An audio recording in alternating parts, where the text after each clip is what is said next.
శంకర భగవత్పాదుల యందు ఒక విశేషమైనటువంటి లక్షణం ఉన్నది.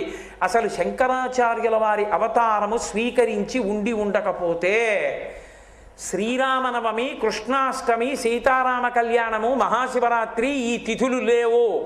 వేదం లేదు, రామాయణం లేదు, భాగవతం లేదు, మీరు నేను ఇలా గుళ్ళో కూర్చోవడం ఉండదు, ప్రవచనం చెప్పుకోవడం ఉండదు. శంకర భగవత్పాదుల అవతార స్వీకారము చేసే వేళటికి లోకంలో ఉన్నటువంటి స్థితి అటువంటిది.